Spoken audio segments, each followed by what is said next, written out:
चलिए आज MS Excel में हम लोग पढ़ते हैं पेज लेआउट। देखिए पेज लेआउट में सबसे पहला जो ऑप्शन है हम लोग का मार्जिन का है। सबसे पहले तो हम लोग देख लेते हैं कि हम लोग का मार्जिन कितना छोड़ा हुआ है। तो हम लोग जाएंगे प्रिंट में, उसके बाद प्रिंट प्रीव्यू में, तो यहाँ दिखाई देगा हम लोग को इस तरह का मार्जिन का एरिया। पर अगर मार्जिन का एरिया को कम करना है तो आप इसमें क्लिक करके यहाँ पर जो दिख रहा है उसको अगर लेना है तो आप डायरेक्ट क्लिक कर दीजिए। आप प्रीव्यू करके देखिएगा तो आपको मार्जिन कम दिखाई देगा, देख लीजिए। तो इस टाइप से मार्जिन सेट करते हैं।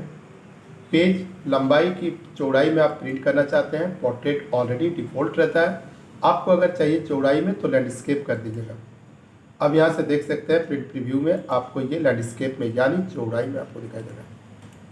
नेक्स्ट हम लोग आते हैं आगे ऑप्शन, इसको पोर्ट्रेट ही रहने देते हैं। पेपर का साइज, यानी आप पहले देख लें कि आपके पास कौन सा पेपर है। जनरली में हम लोग का स्टैंडर्ड जो होता है वो A4 साइज पेपर होता है, जिस A4 साइज में ज़्यादा से ज़्यादा हम लोग प्रिंट या फोटोकॉपी करते हैं। तो इसमें भी हम लोग A4 साइज का ही हम लोग पेपर ले लेंगे। अब है कि नेक्स्ट अगर आपको बैकग्राउंड का आपको आवश्यकता है तो आप यहाँ से बैकग्राउंड में क्लिक करिए। कोई भी आपको बैकग्राउंड जो भी आपको पिक्चर चाहिए होगा, लेकिन याद रखेंगे बैकग्राउंड में हम सिर्फ पिक्चर ही लेते हैं। इसमें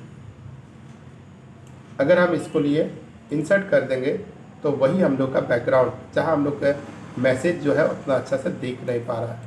चलिए हम लोग बैकग्राउंड को डिलीट करते हैं, फिर दोबारा इसी को क्लिक कर दिए, वो हम लोग का बैकग्राउंड डिलीट हो गया। किसी कारण से अगर ये जो दिख रहा है ना, इसमें जो लाइनिंग है जिसको हम लोग कहते हैं ग्रिड लाइन को अगर नहीं चाहिए होगा तो ग्रिड लाइन्स पर आप क्लिक करिएगा तो वो ग्रिड लाइन्स हट जाएगा। जो आपको देखना होगा तो आप देख सकते हैं। लेकिन आप देख रहे थे कि जब हम प्रिंट कर रहे थे तो तब भी हम लोग का वो ग्रिड लाइन शो नहीं कर रहा था।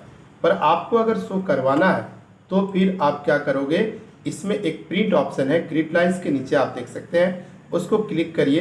क्लिक करने के बाद आप यहाँ से प्रिंट प्रीव्यू में जाइए, आपको दिखाई देगा वो ग्रिड लाइन्स, यानी जब आप प्रिंट करोगे तो ये ग्रिड लाइन्स आपका प्रिंट हो जाएगी।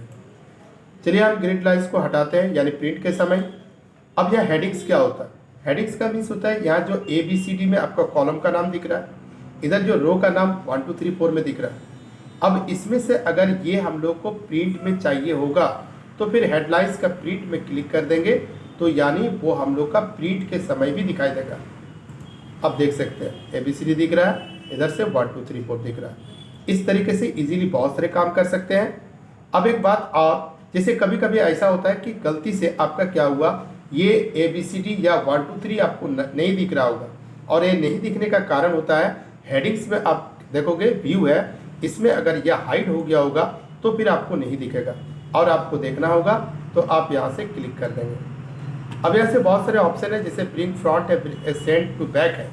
इसका मतलब है कि कोई अगर आप शेप लेते हो या कोई भी ऑब्जेक्ट, मान के चलते हैं यहाँ पर एक सर्कल को हम ड्रॉ किए, आप देख सकते हो। हम एक और लिए, एक एरो भी लिए।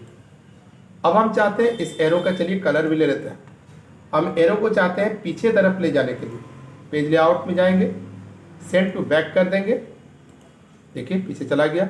ऊपर चाहिए, इसमें क्लिक करके यानी ब्रिंग टू फ्रंट कर देंगे इस तरीके से। इसके अलावा हम यहाँ पर यानी जैसे हम लोग का रोटेशन है, जो हम जितना डिग्री एंगल में रोटेट करना चाहेंगे सभी आपको दिखेगा इस तरीके से। यानी आप क्या बोलते हैं कि पेज लेआउट का काम कर सकते हैं। फॉलो ज़रूर करिएगा, और दूसरी बात है कि आप अपना चैनल को सब्सक्राइब भी कर लीजिएगा।